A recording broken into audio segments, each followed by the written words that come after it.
Rain awoke to a cool spring morning.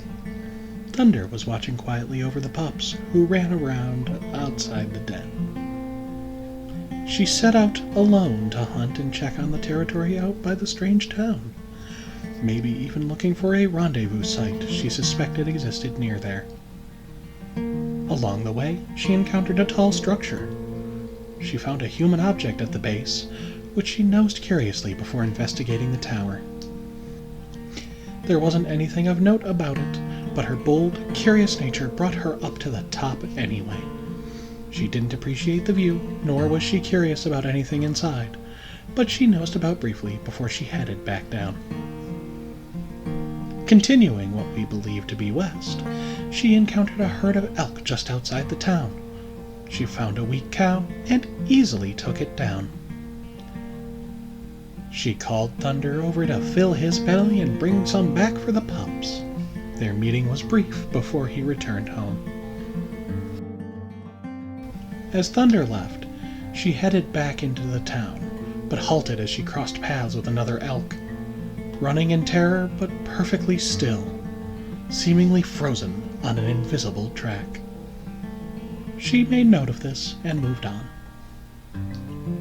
She paused once again at the sight of the strange shambling creature penned up nearby. She headed away back towards her den as she grew tired, marking her territory along the way.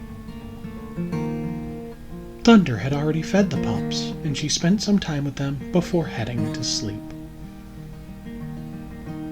In the early evening, she woke once again, this time heading out with Thunder to the other side of their territory. She seemed to go a strange route, and wound up at a structure she had not seen before.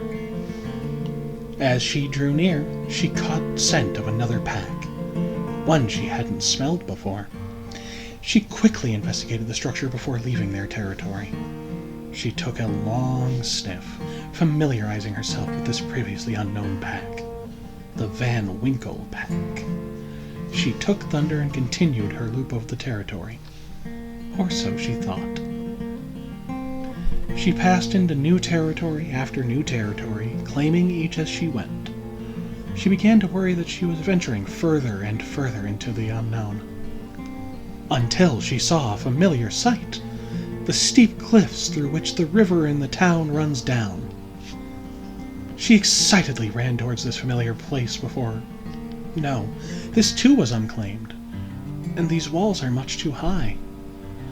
She passed through the canyon, taking this too for her pack, but the worry in her stomach grew more fierce as she went. The pups were alone without either parent. They would surely be getting restless and eager to set out soon. She had to head home. But soon after, even more new landmarks popped up. A small town, barely still standing, having been abandoned long before the town she considered part of her core territory had been. By now, the sun was setting, and surely she could use the sun to navigate home. She was exhausted and lost, and she couldn't sleep here so far away from her pups. She was fairly sure she lived to the south, so she headed in that direction. She traveled for a while, but the problem still plagued her. None of this land was familiar to her. Finally, she admitted defeat and turned to her mate who'd followed her this far into the unknown. She barked once, telling him to go home, and she waited behind, watching to see which direction he headed. She headed in the same direction, not following Thunder too closely. She figured she could check for him now and again, to be sure she was headed the right way. However, it was not long before she lost sight of her mate, and she had to continue on in the same direction, hoping she hadn't gotten turned around. She could practically feel the pack affinity dropping.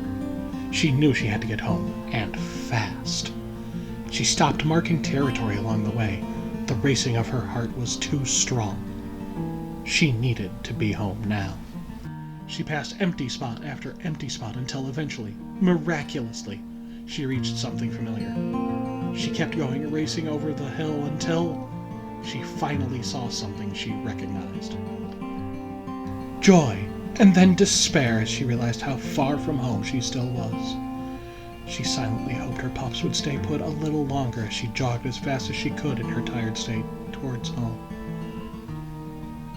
It took at least another hour of traveling before she finally saw her pups, and Thunder at the den. He'd beaten her home. She rushed forwards and collapsed in a heap on her pups before any of them could get the idea of slipping away from the den. She'd play with them in the morning. For the moment, she was home.